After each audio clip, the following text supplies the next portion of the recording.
It's been almost a year since my last setup tour video, and a lot has changed since then. I've been working from home now for 3 years, and I'm constantly changing the setup to make it work for me. My name is Oliver Morris, I'm a 26-year-old data analyst and content creator, and this is my setup tour. Let's kick things off with the newest upgrade to the setup, this sit-stand desk from the video sponsor Flimba. They reached out to me a few weeks back and offered to send me their solid wood desktop and frame. And although I was always going to say yes, what sold it for me was finding out that they're a local based company. The desk I have is 160cm by 80cm, so it's a pretty big boy.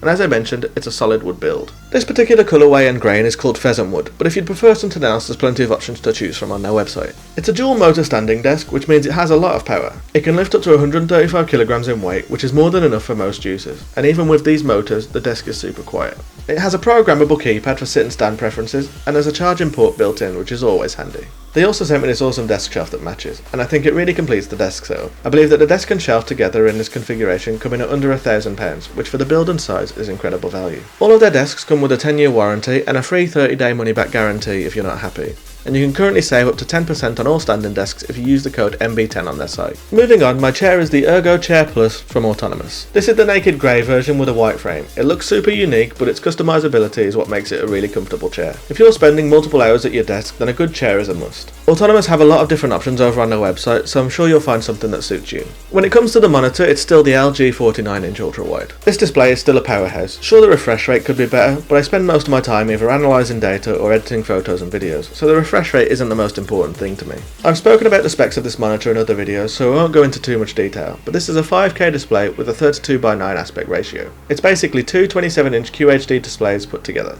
I connect my work laptop via USB-C and my gaming PC via the DisplayPort. The monitor itself sits on an arm because the stand that it comes with is absolutely massive. I picked this one up on Amazon, but it's starting to show its age. On either side of my ultrawide are my Pioneer DJ Studio monitors. These are the DM50Ds. I've wanted studio monitors for the longest time, so when Pioneer offered to send me these out, I was over the moon. They sit on studio monitor stands from Synthesizer Audio, they're really well built, and raising the speakers to my head height gives me that superb listening experience. In terms of the speakers themselves, they have a 5-inch woofer and a Class DM. They also have a switch so you can go between DJ and production mode with ease. They aren't too expensive either, coming in at just under £200. I think it's time that we take a look at some of the peripherals that I use. Sitting on the desk shelf I have this Kingston Workflow dock. This is another relatively new addition to the setup. It's a USB-C dock with modular adapters. Mine is configured with 2 SD card readers, a micro SD card reader, and a full-size USB and USB-C. You can also dock smaller SSDs as long as they fit, like this tiny 1TB drive from Kingston. What I love about this dock is that you can remove any of the adapters and take them with you on the go and use them with a USB-C cable. Next to that we have my iPhone 12 mini that sits on a MagSafe stand and battery bank from Moft. I only really use my iPhone for social media as it works well with all the platforms. The other side of my desk shelf has my BenQ screen bar power puck. If I'm being honest, I rarely use this anymore as I recently upgraded to the BenQ Bit reading lamp. I still recommend the screen bar to anyone who hasn't got one,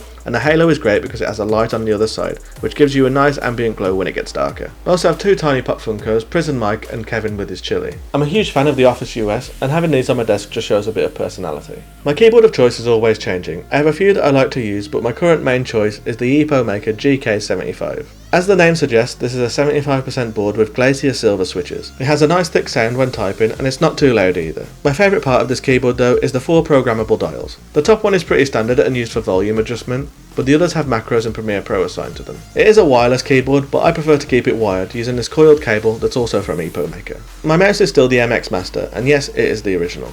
It works perfectly and I don't see the need to upgrade for a few extra features and the inclusion of USB-C. And if I'm being honest with you and you're looking to get a new mouse, save yourself to £60+ and get this version. I also couple it with a wrist support from Delta Hub, as wrist strain is no joke, and for £20 you can't really go wrong. It looks stylish and has saved me from the potential fatigue that I could have got from sitting at my desk for 8 hours of the day. Both of these sit on the OrbitKey Slim desk mat in this stone colour. It's the perfect size for my desk and I think this light colour keeps my setup looking fresh. It's made from leather, but it has a felt bottom that can be split to store any important documents you might have. It also has a magnetic cable holder and a pen tray, which is always nice to have. Like I said before, this space is mainly used for work, and my work requires me to take quite a lot of meetings, so good audio and video is a must. My current webcam is from AI Coco. Clues in the name with this one. It's an AI webcam that tracks your movement. It's 1080p, which is more than enough for a Teams call, and it has an aesthetic that fits my setup. My microphone is from Audio Technica and is the ATR 2500X. It's a USB-C mic that sits on a budget arm that I picked up from Amazon. My headphones are also from Audio Technica. They're the ATH M20Xs. They're lightweight, super affordable, and they sound great. Other accessories that sit on my desk are my Amazon Echo Show, I have a Ring doorbell, so this just allows me to see who's at the door without having to get up. There's also a battery bank from Geek. I've got a YouTube short on this, but its main feature is its awesome design.